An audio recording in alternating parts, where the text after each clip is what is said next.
देश का बल बजरंग दल छत्रपति के सम्मान में बजरंग दल मैदान में हटली पाहिजे औरंगजेबाची कबर हटली पाहिजे, एक धक्का और दो औरंगजेब की कबर तोड़ दो अशा घोषणा देत विश्व हिंदू परिषद बजरंग दलाच्या वतीनं क्रूर कर्मा औरंग्याची कबर हटाव आंदोलन करण्यात आले।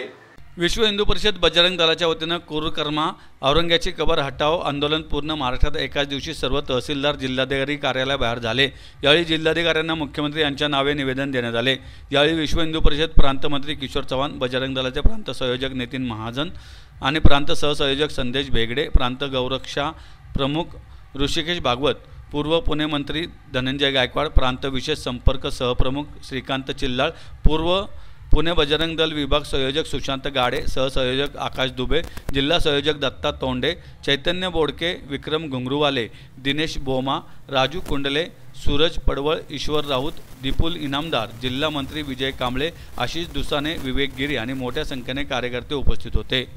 क्रूरकर्मा औरंगजेबाचे कुठलेही स्मारक अथवा कबर ही स्वतंत्र भारत देशात गुलामीचे अनंत यातनांचे प्रतीक आहे। त्यामुळे ही कबर पूर्णपणे नष्ट करायला हवी।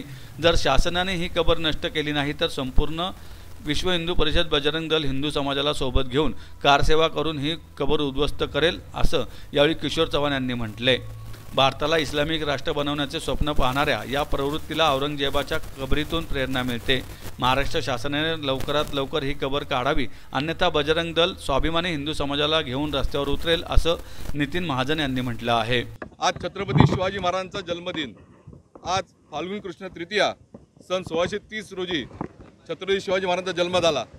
आपणास माहिती आहे, छत्रपती शिवाजी महाराजांनी स्वराज्य, हे साम्राज्य आणि राष्ट्र उभं केलं। आजच्या शिवदिनी आज एक मोठं आंदोलन विश्व हिंदू परिषद बजरंग दल हातात घेत आहे।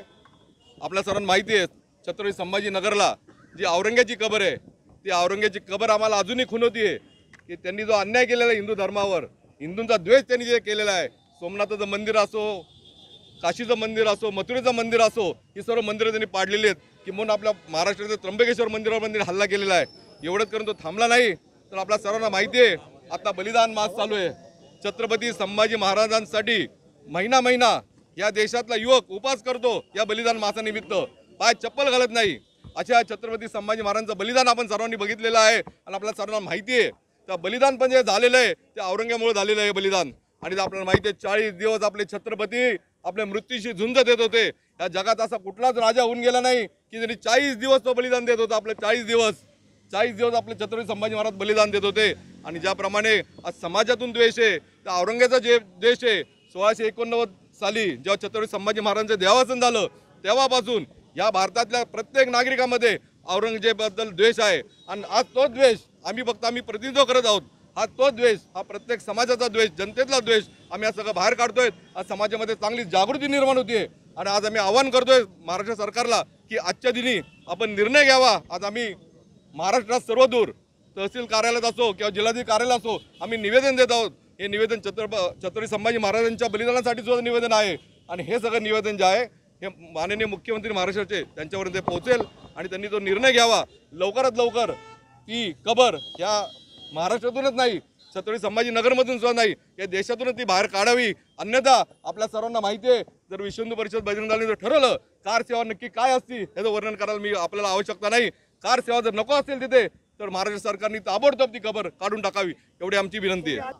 हे बघा, आता सरकारने कुठल्या हेतून इथे सुरक्षा पोहोचवली हे आम्हाला माहीत नाही, पण औरंग्याची कबर तिथून काढली गेली पाहिजे समाजाचा मागणी आहे, समाजाची मागणी, विश्व हिंदू परिषदेची मागणी नाही आहे, समाजाची मागणी। आणि आज ना उद्या समाजाची मागणी ही माननीय मुख्यमंत्र्यांना ऐकावीच लागेल।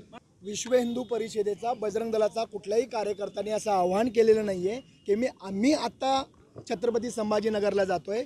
विश्व हिंदू परिषद बजरंग दलाचं आजचं निवेदनाचा पहिला टप्पा होता। आज आम्ही माननीय मुख्यमंत्र्यांना निवेदन देतोय। संपूर्ण राज्यभर राज्यव्यापी निवेदनाचं आज आंदोलन आम्ही करतोय आणि आज नंतर आम्ही सरकारशी बोलणी करू। सरकारचा आम्हाला काही दिवसात काही निरोप येतोय का, सरकारचं काही एकमताने ठराव ठरतोय का, सरकारचं केंद्र सरकारबरोबर काही बोलणं होतंय का, आम्ही काही दिवस कालावधी बघू। माननीय मुख्यमंत्र्यांना स्वतः वैयक्तिक जाऊन भेटू आणि त्यांचा काही निर्णय झाला आहे का? हा आम्ही काही कालावधीत त्यांच्याकडनं आज शिवजयंतीच्या मुहूर्तावर आम्ही निवेदन देतोय की छत्रपती शिवाजी महाराजांच्या जन्मदिनी आम्ही छत्रपतींचे मावळे या सरकारला काहीतरी आदेश देतोय, काहीतरी विनंती करतोय की त्यांनी ती मान्य करावी, आणि अन्यथा ती मान्य झाली नाही तर आम्ही आमच्या निवेदनात नाही म्हटलंय, पत्रकार परिषदेमध्ये सुद्धा म्हटलंय की आम्ही काही दिवसाची कालावधी तुम्हाला चर्चा करायला देऊ, तुमच्या प्रशासनाला नियमावली तुमची तपासून घ्यायला देऊ. अन्यथा असं झालं नाही तर विश्व हिंदू परिषद संबंध हिंदू समाजाला रस्त्यावर उतरल्याशिवाय राहणार नाही.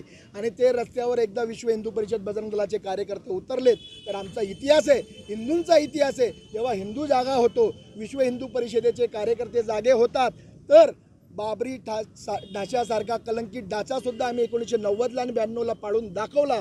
आणि आम्ही सरकारला विनंती करतो की अशी वेळ महाराष्ट्राच्या कुठल्याही तरुणावर येऊ नये, महाराष्ट्रातल्या कुठल्या हिंदू समाजावर येऊ नये. आणि ती वेळ जर येऊ द्यायची नसेल तर महाराष्ट्र शासनाने, केंद्र सरकारने याच्यावर उपाययोजना कराव्यात, लवकर ती कबर काढावी. अन्यथा आम्ही पुढील कालावधीत बजरंग दलाचे कार्यकर्ते छत्रपती संभाजीनगरकडे कूच करून खुलताबाद इथली ती कबर नाहीसे करणार, उद्ध्वस्त करणार, कार सेवा करणार. जय श्रीराम, जय श्रीराम. पोलीस प्रशासनाचं काम आहे, बली की जय, पोलीस प्रशासनाचं काम पोलीस प्रशासन करते. पोलीस प्रशासनाचं काम आम्ही त्यांना करू देतोय, कुठली बाधा आम्ही त्यांना घेत नाही. हां, आमच्या काही प्रमुख कार्यकर्त्यांना नोटिसा आल्यात, या आंदोलनाच्या नोटिसा येत असतात. आम्ही पोलिसांचं स्वागत करतो की पोलीस हमारे साथ आहे. शौर्याचा, हिंदूचा शौर्याचा, आणि आमच्या राजाने ज्याच्या छातीत भगवा काढला ती अफझल्याची कबर आमचं शौर्याचं प्रतीक आहे. आणि ज्यांची आमच्या राजाची हालापेष्ट्या केल्या, हिंदूंचे मठमंदिरं फोडली, अत्याचार केला, 3 दशकं आम्हाला गुलाम ठेवलं, ती आमची लाचारीचं प्रतीक आहे, आमचं द्वेषाचं प्रतीक आहे. ते आम्ही इथं ठेवणार नाही म्हणजे नाही.